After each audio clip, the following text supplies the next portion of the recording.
Three, two, one, go.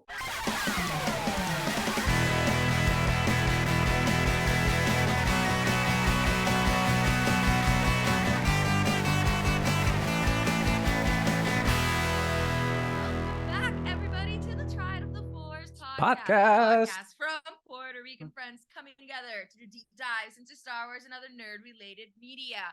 We are back. Sorry, We're back. little We're hiatus back. again, but priorities. Season finale of Mandalorian season 3 Ho, just ho, happened, so ho. we would be remiss if we didn't come back, even though we're a little behind. So we're gonna be talking about Chapter 23, The Spies, and then Chapter 24, The Return. This time, really, the return of our five.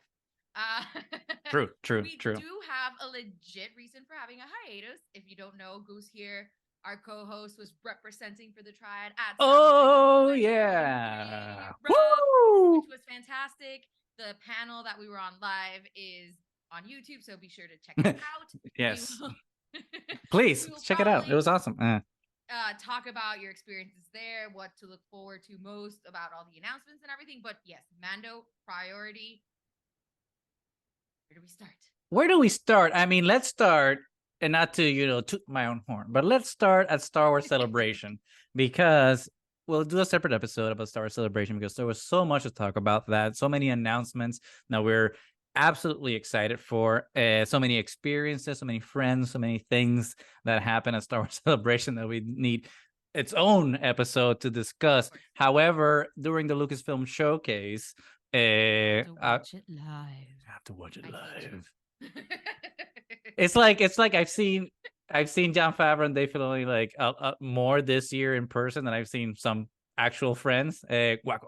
Anyway, sorry, man. But during the Lucasfilm showcase, obviously they discussed Mando and whatnot, and we were absolutely unexpectedly blessed with a wristband to, after the convention, I think it was like at 5 or 6 or something, get a screening of the newest episode, which at the time was The Spies, before anyone else. So we saw it like maybe 4 or 5 days before everyone saw it. So we had to live with that secret of that incredible episode for the longest time. So that's one of the few things that make Star Wars Celebration so special, is like getting those little surprises that get you to connect with Star Wars in such a fun way, because, and that proved something that we've been saying for a while, and that kind of confirmed it while being there, is that Star Wars is great on Disney Plus, it's great on TV, but it's meant for the big screen. It's meant to be seen on the big screen with a whole group of fans that are just excited to watch something together, because the energy while we were watching The Spies was phenomenal. It's just like being there with all those fans going crazy at the right times, laughing with you during the comedic moments, and then like being shocked and being like when things happen. It's just like so memorable and so special that it's something I will never forget, and it's something that I'm looking forward to in 2025 when we get finally some new Star Wars movies. Come on, Kathy Kennedy, stop promising, please, deliver. Please. But no, I have to say, to me, that I didn't get to experience it there, and I know what the difference is, obviously, because I've been a Star Wars fan since forever, and since the first time I saw the originals on the big screen, you know it hits you different. I was lucky enough to be at the Andor premiere, and those first 3 episodes will always hit different, just because we were there with the people. But even considering that I wasn't there to experience it with you guys, and I'm so jealous that I wasn't. That Japan, The Spies, is still, I think, one of the best episodes of the season, if not arguably the best one. It's not just a season. I would go on a limb and say all, maybe not the best of all Mando, but it's definitely a top 5 episode of all 3 seasons. It was glorious. Obviously, I can't say anything because I'm part of Triad and it's all secret. But I remember when you just watched it, it's like, oh my god, I got to see it live. You are not. You're not ready. You're not ready. And I was not ready. You're not ready. And we'll obviously, it's not spoilers anymore because the episodes are out. Oh yeah. But it was, at least for me, one right now, this is gonna come out on Friday, but the episode came out on Wednesday, so I'm still dealing with my emotions of the season finale because at least for me, and we'll get to that episode, but for me, like I had such conflicting feelings between the Spies and the Return. It was like because I was at the highest of highs with the Spies, and we'll and we'll get to that, and we'll get to the Return. We haven't even talked about it yet, so this is a new conversation. So it's exactly we haven't discussed any of these episodes because of this like chaotic like unplanned hiatus. London, Puerto Rico. It's been great, guys. But don't fret. This because there's a hiatus doesn't mean Triad's gone. Triad is here. It's healthy. It's better than ever. We have so many cool things planned. So, cheers. This is the real beginning of Triad of the Force, people. You heard it here first. 2023 is the true beginning. Like I think we've gotten our stride. We've been riding a high. We got our shit figured out. Not our scheduling, but our shit is figured out. So get ready. We're gonna have some fun. But Nani, let's start with you. What did you? As if we had other people here. It's like I'm still like in hosting duties. Yeah. I'm still hosting. Like and back to you. Bob. Back to you. But yeah, it's like back to the studio. But yeah, what was your reaction with the Spies? Okay, let's talk about the Spies before going into the finale. Yeah. So the Spies, I didn't know what to expect with it because we have been getting such like different tones in the different episodes, even though in general I have been really happy with the direction that the season has been going. And then this one, I was really happy for it to start very Blade Runner, very Andor. Yes. I love that I can use Andor and Blade Runner in the same sentence, and it makes me so happy. But yeah, you get like darker. I love every single time that we see Coruscant, and we've seen so many versions of Coruscant now after being restricted to just like animated versions of it. So every time we see it, I'm just like happy all over again. And then we get to see Katie O'Brien, who has just been killing it this entire season. And finally, we get Moff Gideon. How did that feel? Because we had that little cliffhanger of Carson Teva, right, discovering the Lambda shuttle that he was in, and then with the Beskar. And here's the thing. Like obviously, I don't want to get too far ahead into the finale. Needs to be discussed. Into the finale, but I feel that we were. This is getting into finale territory, but like they sprinkled in like so many. Well, now we can say it, right? Now we can officially say red herrings, where we've been that were kind of never discussed or were left in the air. Well, or kind of didn't hit the landing. This one, it was a red herring because it was Beskar. It was Beskar, right? It just wasn't worn by Mandalorian. Exactly, and I think that was. How do you think we should handle this? Should we omit the finale and just talk about how we felt for the Spies while watching the Spies, or should we? We can't really do that. I think it's inevitable that now it's the well has been poisoned. Yeah. And we're not using that as a derogatory term. It's a legal term, so to speak. The parlance of Nani here, as she approaches the final countdown in lawyer school, now, and there's no turning back. There is no turning back. That's true. There isn't. And you want to speculate responsibly, as we always do in our final segment of all our episodes. But I feel like there was like a deliberate okay, let's not say deliberate. We don't know their intentions, but there was a misdirection with a lot of the things that happened, specifically with the Spies, but also with the rest of the season that kind of made you feel that things were going in certain directions. And not to say that the payoff in the finale was necessarily bad, because I don't think it was a bad episode at all. I think the finale was a really good episode. But when not necessarily a finale. Well, it's new beginnings, right? It's the beginning. Is like I did a post on Twitter as a Smashing Pumpkins song. The beginning is the end is the beginning, which is basically what happened. It's just like we just reset the game. We reset the schedule basically. The chess game is over, and we put the pieces back, and we're gonna start the game again. Which I think is super clever. It's just like it's like a Clone Wars thing, right? Where instead of having like a 3-episode arc, this was a 3-season arc. And now the new arc of the Mandalorian is going to start, which fine. It's a very cowboy ending as well. Like I'm sitting on my ranch, in my balcony, watching. And I liked it. It's fine. I like that there's a happy ending to Mando and Grogu for now. But the spy setup. So I mean, let's begin with the title, the spies. The Spies. So it literally implies more than one. And at the beginning, we get Elia Kane, which incredible. Katie O'Brien, bless her, she's incredible. So that's one. And then like the rest of the episode, we're like, who's the other one or other ones?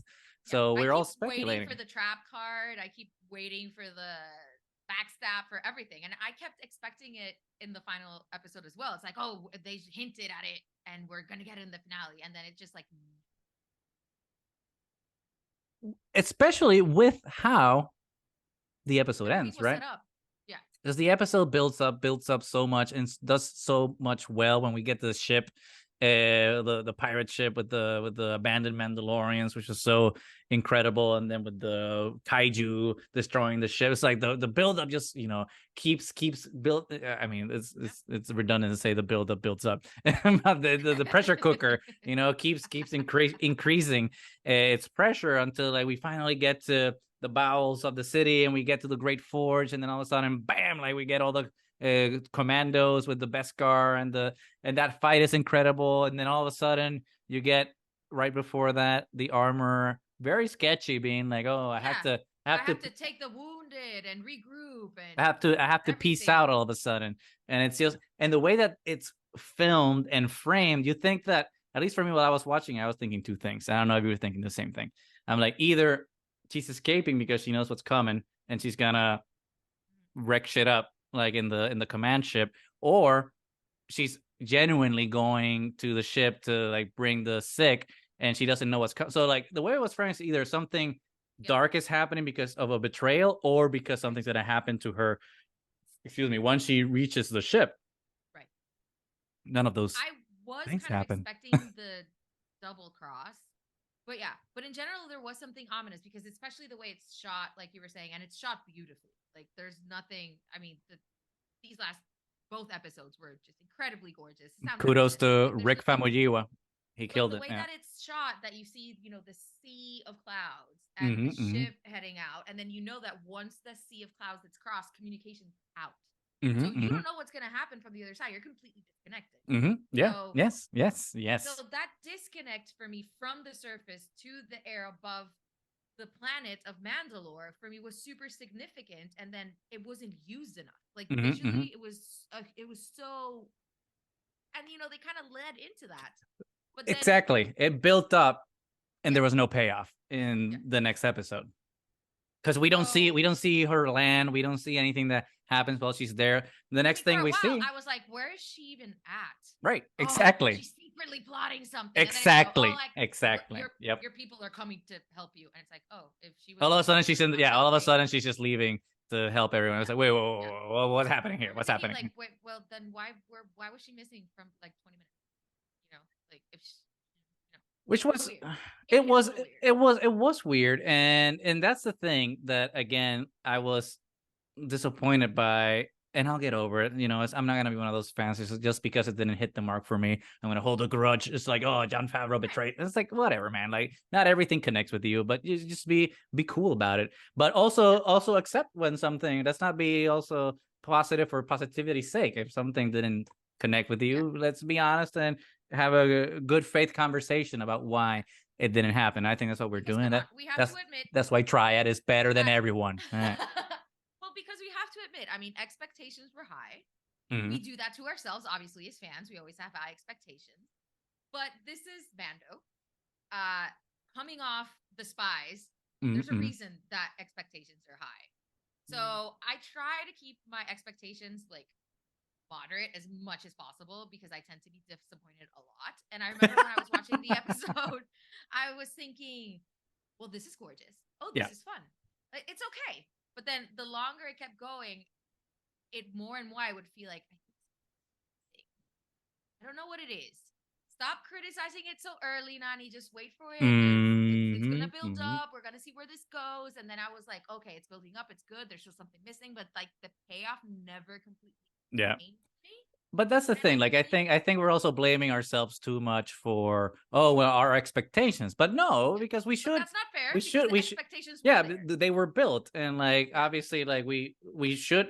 Our feelings are valid. Damn it! Like our feelings are valid because we should be So able to expect something based on what the So one show thing has that been really building up for us. bothered me was something that we've talked about a lot that we were kind of worried about how it was going to get handled, which was the whole cult extreme Yes, religiousness thing yes. that was happening that we were confused. Are they saying this is okay? Are they going to come Hmm. back and say that this isn't okay? And what they ended up doing was like nothing. Nothing.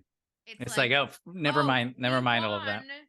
We got to turn on the forge. Let's forget all these centuries of animosity. Kumbaya. We're all friends. Yeah, Never mind faultiness. which So they never really which is addressed it. odd. Yeah. Because I'm not saying that we can't evaluate, right, religious behaviors or acknowledge that there's nuance to a lot of these things. Sure, I mean, yeah, there is nuance. We can't just like say like, oh, this bad, this good. But the fact that the show kind of dropped all of those things, because okay, let's take it back a notch. Like, someone had commented on our Twitter when I was like mentioning like why I was a little disappointed with the finale. Someone said like, oh well, it's religion, and it's about perspective, and not all religions are bad or good. It was this whole mumbo jumbo that's just like I don't agree with. Full disclosure, like I don't believe in all of that stuff. But I can give credit where credit's due. But there's a difference, I think, between good faith religions that try to, between their systems of belief, Mm-hmm. try to be agents of good and acceptance, and then religions like apostate is a dirty word. Yeah. Apostate is a word that like cults and but like to throw around to like remove you from your social and Yeah. cultural place, and it's not like you're it otherizes you in a way and excludes you from a place of belonging because Right. of X or Y thing. I mean, apostasy has destroyed family, has destroyed people, and the fact that like we use this very charged term to describe what happened to Din because of the removal of his helmet, which he did for love for his son, Right. right? It. I thought there would be more weight and consequence to it. Well, especially because the way that it was portrayed and how the armorer was using it. I mean, she was weaponizing religion for Yes. her own ends.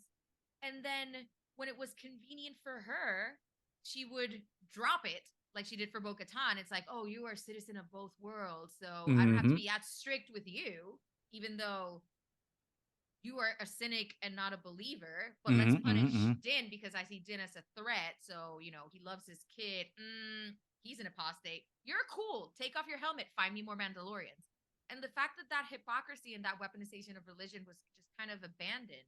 And especially when you look at it from not only Din's perspective, who was indoctrinated as a child, Mm-hmm. but the journey that we see from Bo, because Bo was kind of the other spectrum. She was a cynic. She didn't believe in anything. And then she starts to find some faith when she loses her people, when she's alone, when she sees the mythosaur, when Mm-hmm. all Mm-hmm. these things happen. And then you're kind of on the fence with her too. Is it like, oh, was I being much of a cynic? Should I be a bigger believer? Should I buy completely into the religion? And we were starting to see that journey with her, but that was dropped too. Mm-hmm. So Because I think it would have hurt. It's a show. I think it would have irked me a little less if there had been like some middle ground that have been reached between like both, not both sides, because I think the side of Bo is it's fine-ish. They still have like their superstitions, but who doesn't have superstitions? Come on. right.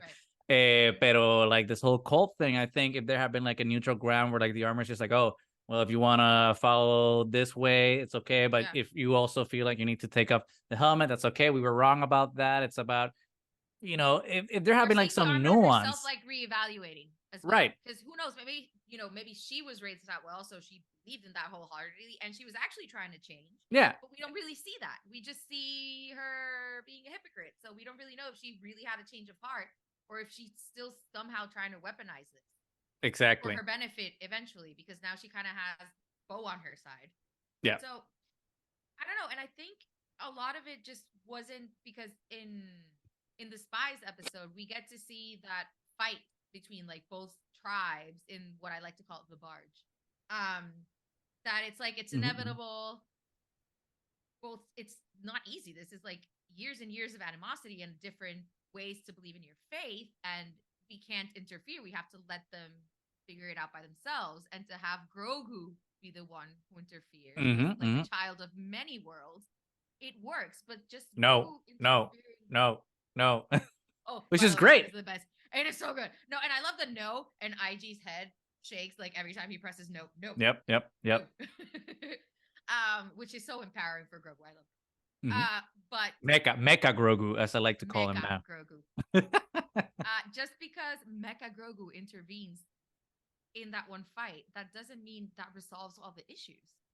And then suddenly towards the end, which I get it, you fought together once, but that animosity, that fighting spirit, against each other, the quarreling tribes, it had been there before the Bridge Mhm. of Mandalore. It doesn't get resolved. Like I feel like that end was wrapped too tightly in a very fancy bow. Like here, Oh, the we're contrary. together. I think it was wrapped up in a messy bow. Mm, It's just like, well, here's a bow, instead of like it just I don't know, because again, we spent 3 seasons talking about the cult and what it means yeah. for belonging and Din's And the sense of self, indoctrination and and then and exactly now we're talking about diaspora and what that means for like Din's identity, and like how he's gonna like yeah, reckon with like what the way is, not just yeah, for the group but yeah, for himself. And yeah. then all of a Becoming sudden, an apostate, finding love with his son, and then finding all, a yeah. different community with Bo, and then it's just like, oh, And yeah, okay, we and then no, it's even worse. It's like, no, I want to double down on it because I didn't take off my helmet the whole season, but now I right, want my son to double down on it and also take yeah, that creed, which I think is fuck. I mean, no disrespect to like our our families that have done this to all of us and to right, other religious people in the world, but like baptizing children, it's indoctrination. Like you're taking the choice yeah, away from them to being able yeah. to actively, once you have, Choose. because you don't make children choose political part. Well, I mean, some people do, I guess, but you don't normally, you don't make children choose a political party when they're that age, because you know that they don't have the maturity to be able Mm-hmm. to like make that decision. And the fact that like parents think that with religion is different and that they can impose that upon them, I think it's a very toxic trait. And I felt Yeah. that the show oh my god, continuing, Perpetuated. thank you, perpetuating, thank you, Jesus Christ, ¿Fuiste a perpetuating Londres y no that. aprendiste mejor inglés? No, I'm an apostate of the English language. But perpetuating that thing and kind of validating it, it rubbed me the wrong way. It rubbed me Well, the wrong way. actually, to go back to the baptism scene, because it rubbed me the wrong way too.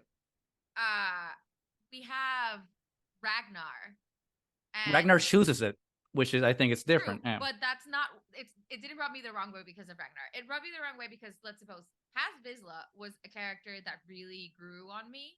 Mm-hmm. And Oh, when we'll get back to him because that was la creme de la creme in that and la episode. creme de la creme of what happened. And it hurt. Like Mm-hmm. losing Mm-hmm. Paz hurt, hurt, hurt. And then when they do the baptism, there was nothing about like for your father as the new Mm-hmm. leader of the Mm-hmm. Vizslas Mm-hmm. or in honor of like they don't say anything about No. Paz Vizsla's sacrifice when that was the absolute perfect opportunity to do it. And I remember watching it and being like, how I come from this horrible place of hurt, and it's just me, random chick, watching a fictitious show, and the son, you're not even doing anything for the Mm-hmm. son to honor his father's sacrifice. Mm-hmm. Mm-hmm. Mm-hmm. What? And it's odd because the first episode we had already seen him get baptized. Yeah. In the obviously it wasn't in the living waters, but it was Right. still, he still got baptized. So we see him get baptized Yeah. twice with the same creed, Yeah. which whatever. But before we keep dissecting that final episode, let's go back to the spies and kind of keep talking about what happened there. You were mentioning Paz Vizsla, and I think the most poignant scene. Well, actually, before we get to that scene, because it's piggybacked by Moff Gideon's introduction with the Shadow Council, which Yeah. Which was blew great. the That my that scene goddamn was mind. I was not expecting that to happen. As The Shadow if Council. you're watching Shadow Council. if you're watching on YouTube, you can see. I mean, if you're listening, you won't be able to see, but like I have all my Thrawn books out on display because I've always really liked Thrawn. And all of a sudden, when we see the Shadow Council, we see a British gentleman in the back with like a very nice white mustache, and I'm just like, that fucking guy looks familiar, but they're not gonna do this, are they? And all of a sudden, he's talking about Grand Admiral Thrawn, and I'm just like, no, it can't be. And then it's like Paleon. And I'm like, God, they did it. They did it, and the casting is perfect. I'm like, this is incredible. And then not just that, then we see on the other side Hux, and I'm like, oh, yeah, they're doing Project Necromancer, which for me was so delicious because I could hear the sounds of thousands of Phantom Menace people being silenced as Mandalorian finally pulled the trigger and was just like, nope, we're not retconning anything.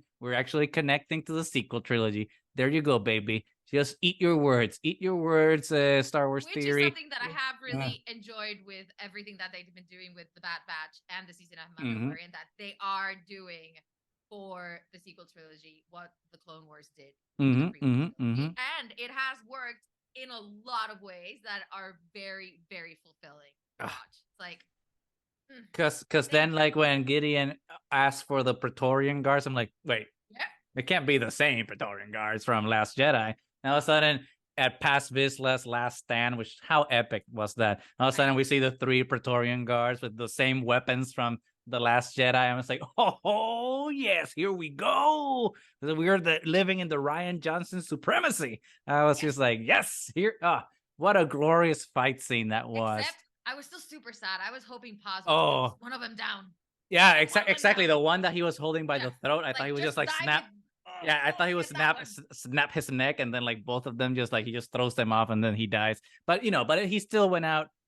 He's in the halls. He's in the halls of Valhalla. I mean, he died with honor, a warrior's death. Well, I mean, even from the beginning, when they're like trapped for a second, and Bo-Katan just looks at him and like nods, and he's just, this is the way, no hesitation. Gets in front, defends everybody. It's I was always like a Paz Vizsla hater a little bit. I was like, hey, stop bullying my boy Din. But in that episode, I'm just like, my boy, you're my boy, Blue. You're my boy, Blue. Oh my God. Incredible. What again, with the no hesitation, come with us. It's clear we're good. There's too many. I will protect my queen. A moment of silence for Paz. Okay, and he that was good. He didn't take, any of the. He took out all the commandos. He took out all the commandos. But and I gotta say, I love the sound of Beskar fighting Beskar. Oh yeah, the sound effects. It's so good. But anyway. But exactly. But that episode then ends in that high note where we're just like, oh, this cannot get better, and it didn't. I'm sorry, everybody who loved the season finale, but I remember I saw it this morning right before work, and I was just like, I think I need to rewatch this to reckon with my feelings, because like I had a lot of mixed emotions because I enjoyed the episode. It was a good episode.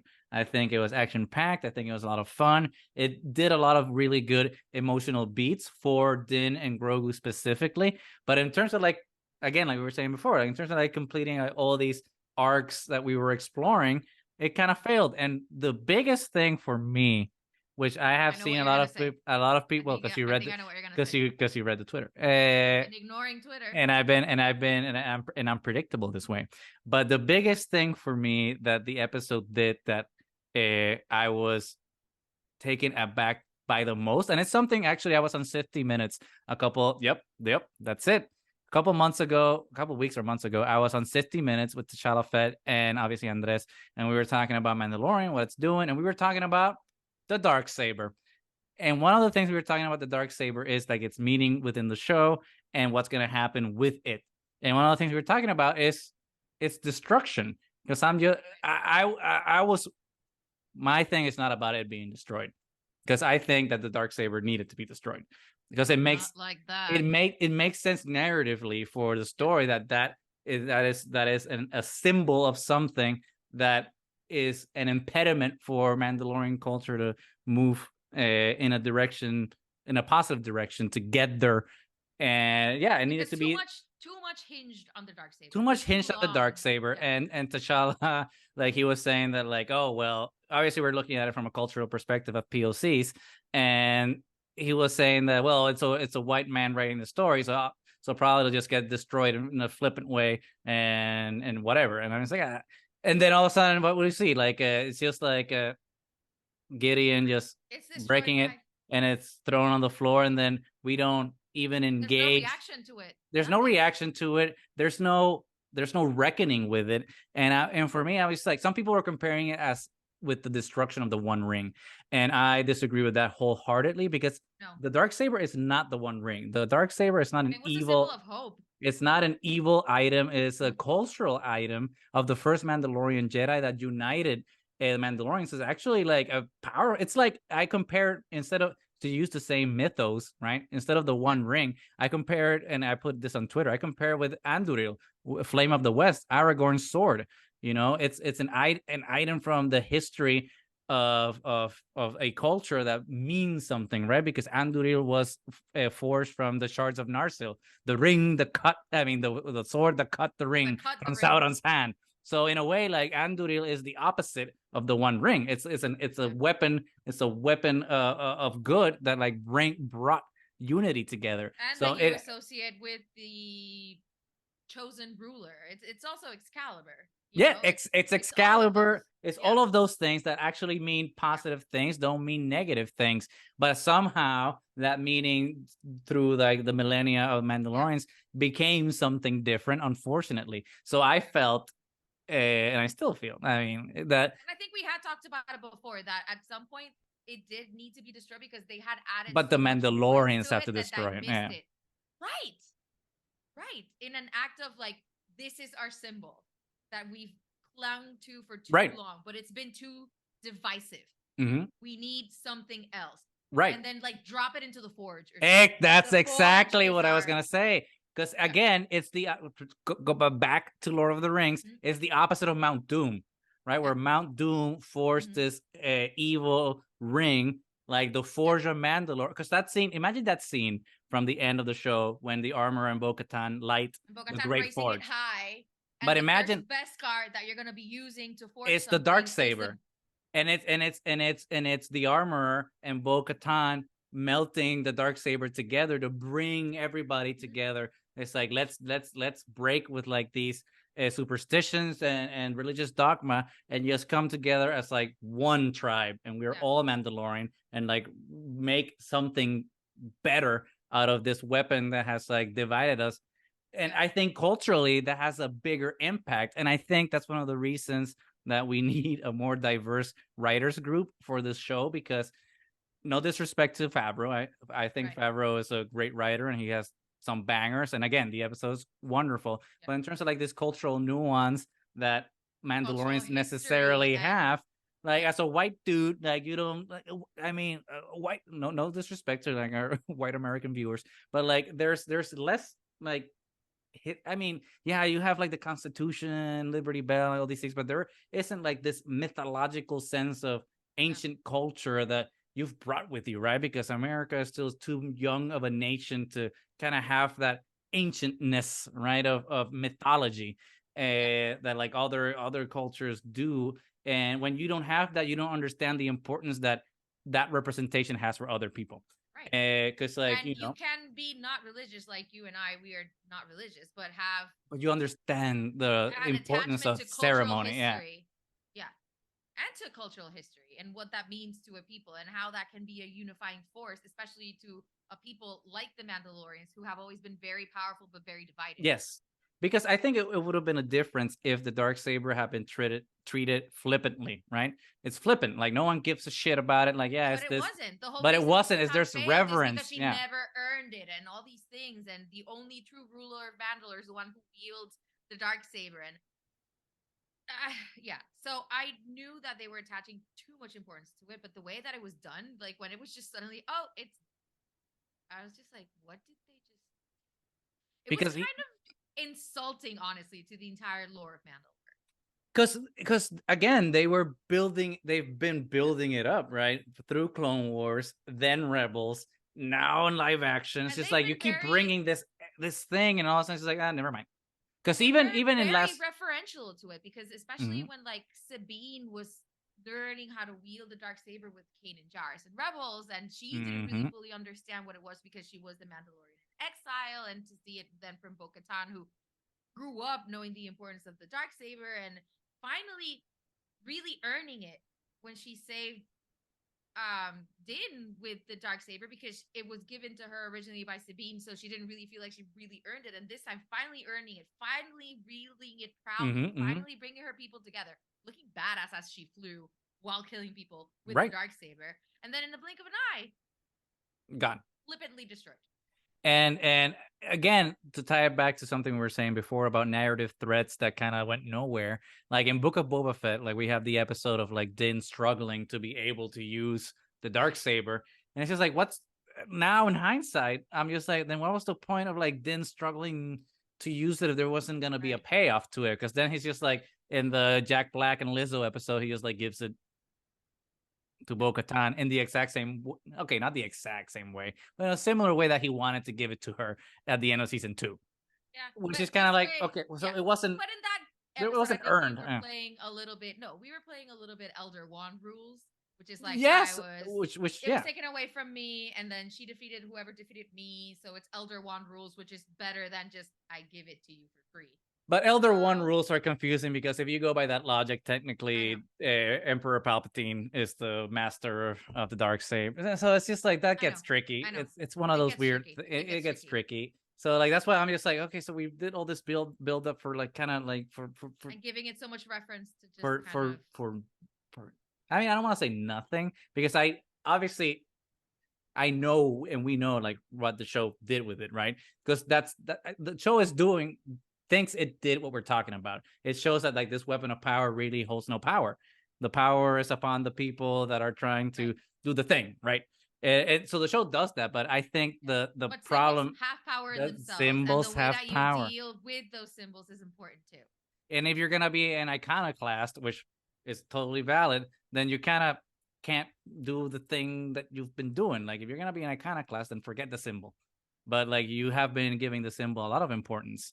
Which, speaking of another symbol, something that annoyed me, and I was talking to Chase, aka that gay Jedi. We were texting about this morning a little bit, and the other thing that I got annoyed by in this in the finale, it's like the end, right when like all of a sudden the camera pans down and it goes underwater, and then we see the mythosaur, and he's just taking a nap, and I'm like, what the hell, man? We were building up to the mythosaur, and like we thought we were gonna have this kaiju fight, or that Bo-Katan or Din or even Grogu were gonna ride the mythosaur like some bronco or something, and then he's just taking a nap underwater. It's like, Well, but it opens its eye, it, and and to me, it's okay, reacting to Grogu. okay, No, because we were thinking about it originally reacted to Bo-Katan, reacted to Din, but I think the Mythosaur is reacting to Grogu. Like Grogu is the ultimate Mandalorian. So is Grogu gonna do like a Dragon Ball Z and do like a fusion dance with the Mythosaur and kind of I don't know. become like a No, but what how I saw that scene was like you Grogu-sar? go from Oh, Grogu into the water into the Mythosaur, and then it opens its eye, and I was like, yeah, it's responding to Grogu. sure, and I can see that. But the thing, and some people will say that Yeah. like, oh well, you can't like really review a show until like you've seen the next part of it. But I disagree, especially with the season finale that caps an arc. We can definitely like talk about it in isolation because it's kind of the way it Right. ends. It's meant to be seen as a Right. closure of like this narrative, as the client said, right, in season 1. Let's us drink libations for the closing of our shared narrative. And that's what this was. It's like, no, this story's over. Like we know there's gonna be Yeah. something else that Well, I mean, the happens, Mythosaur's but presence could be the reason that the planet is thriving again. That we get the yeah, gardens and everything coming back, which I again, agree. it could just be because there's lack of humans. Because as we see in The Last of Us, the lack of humans makes the world better Yeah, because yeah, nature thrives when humans are removed from the equation. 100%. So you don't really know. We don't really know, But and obviously I know that there's threads that will be pulled at in season 4. right. Obviously, the Mythosaur being one of them. Clearly, I'm pretty sure that we're not done with the armor stuff. I mean, I hope we're not. I hope we're hope not. because I hope we're not like, oh yeah, it's fine to be a cult. cult. Like we don't have to pay any consequences for being terrible to Din. But and I don't know if this was the thing where like Pedro Pascal did not want to be on set this season, so he's like, I'm not taking off my goddamn helmet, so because I don't want to, I don't want to be there in person because I actually preferred The Last of Us. But which was great. Oh, well, 100%. And I don't know about you, but it feels to me like if you look at the press interviews that like Pedro Pascal was doing for Last of Us, he was having way more fun doing those than he was with Mando. Mando, he seemed like he's just like, I mean, not to say that he was having a bad time, but he's like, yeah, whatever. It's a paycheck. But with Last of Us, he looks like he was vibing. But that's just me. I don't know. I haven't talked to him yet. Yet being the operating word. Yes. But yeah, I mean, it is a thing that it's kind of almost like he regressed a little bit instead of moving forward. Yeah, 100%. And going back to that baptism scene, which obviously him finally officially adopting Grogu. Now we get Din. Which I found odd. It's like, why? I thought we knew that. It's like, why do you have to like? Which I thought was like, oh, it's super cool to really acknowledge it in words, but he'd been calling him his kid. Yeah, show don't tell. Why does he have to say it when we already knew it? There was that wasn't a payoff. Saying that he's a Mandalorian the whole time, and he would be only a Mandalorian because he's son. Right. I mean, so it's like all these things that you didn't have to say because you could feel it, and then that you say it kind of diminishes it, and then you say it in a way where it's like very kind of off standish. Like there was no real emotion. It was like, oh well, it was way less impactful in season 2 when he takes off his helmet. There was no words. He takes off his helmet so that he can look at him with his own eyes. Still makes me cry. And this is just like, oh, well then he's my son. And then Grogu smiles and whatever, but there was an element missing. That should have been one of the most powerful scenes of the show, and it didn't hit like it should have. At least for me. Again, it could have hit people. In a way, this feels to me like a rewrite. Or a reshoot or whatever you want to call it, because and I actually made this post on Twitter as a joke, but you know the final scene, well not the final scene, but the next previous scene before the final scene, when he goes to see Carson Teva at the New Republic base, whatever, and he's talking to him and he becomes an independent contractor for the New Republic and stuff. When I was seeing that, I made a post. Remember like a couple years ago when they announced Rangers of the New Republic, and that was supposed to be that was supposed to be the spinoff of Gina Carano. And I made a post on Twitter where I scratched off Rangers and it just said independent contractor of the New Republic.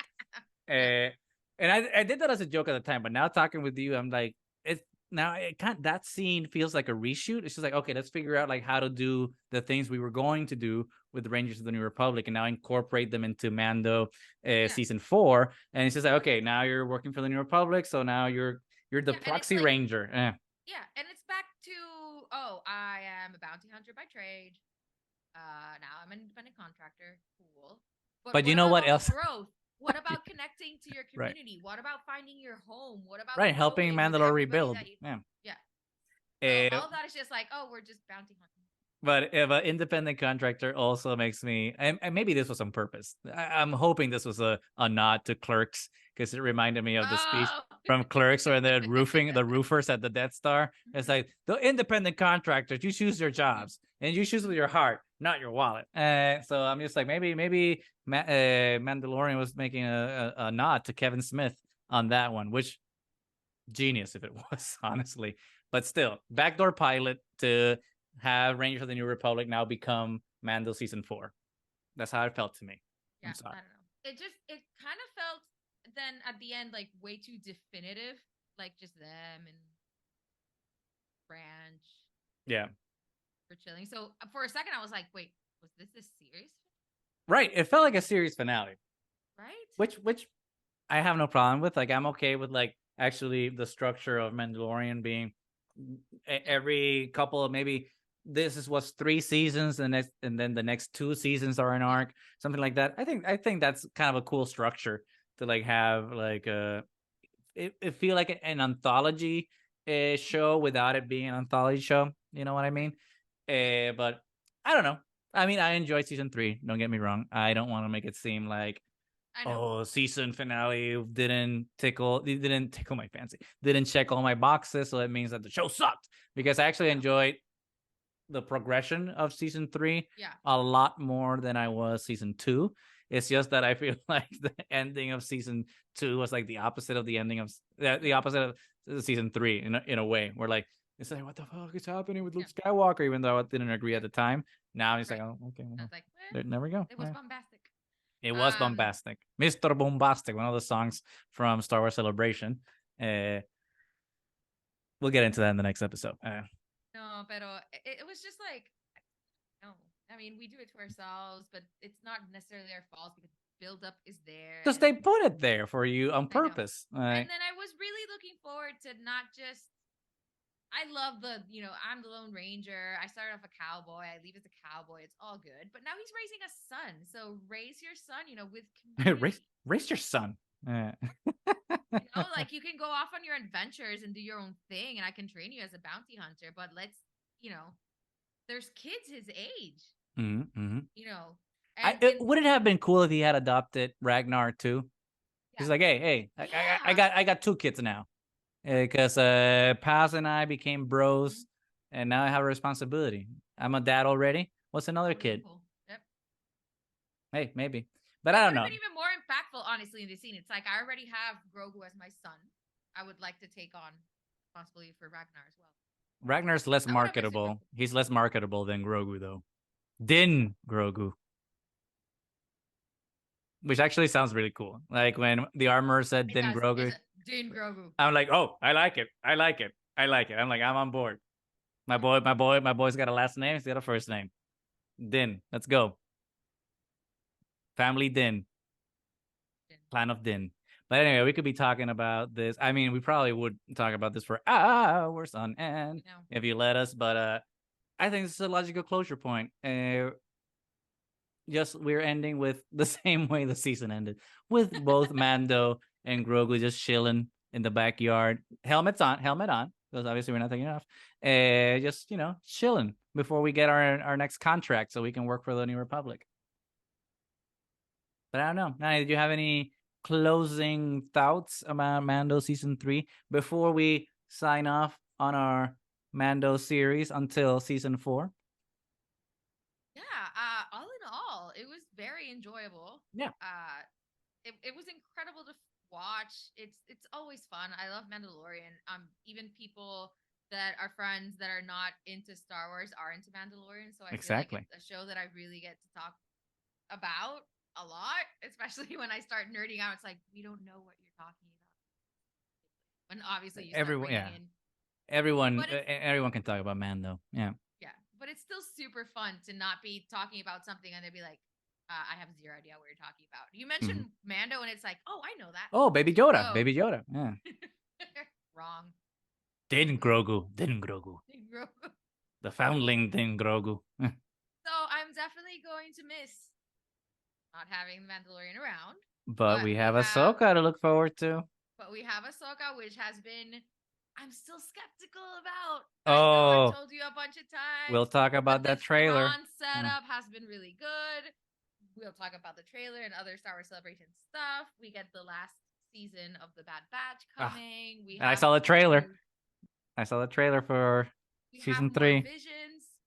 And I can't talk about it, but maybe we have something about Visions, and we'll be able to talk about it in May 3rd, maybe. We're getting films again, hopefully. So I'm a little sad that Mando is over, but it has never been such a good time to be a Star Wars fan. Mando may be over, but Star Wars is thriving. But yeah. Any last words? Oh, there's no last words, because we will continue to speak, because this is the way we have spoken. We will continue to speak, and the Triad is healthy, it's thriving, and the year has officially started. The year did not start on January 1st, 2023. It started whenever Star Wars Celebration started on Friday 2 weeks ago. That's when 2023 started. And that's when the Triad got reinvigorated. So there's a lot more coming. So hold on to your butts because it's going to be a fun ride. Don't forget to like, subscribe, leave some comments. Let us know what you thought about this finale for Mandalorian. I was going to say Andor. Andor season 2 is also coming. So yeah. Oh, we're gonna be so over that one. Give me some Andor. But yeah, but remember to like and subscribe. Give us comments about what you thought of Mandalorian season 3. We could be completely wrong. It's fine. We love conversations. Let us know. And until next time, we will be back. May the Force be with you.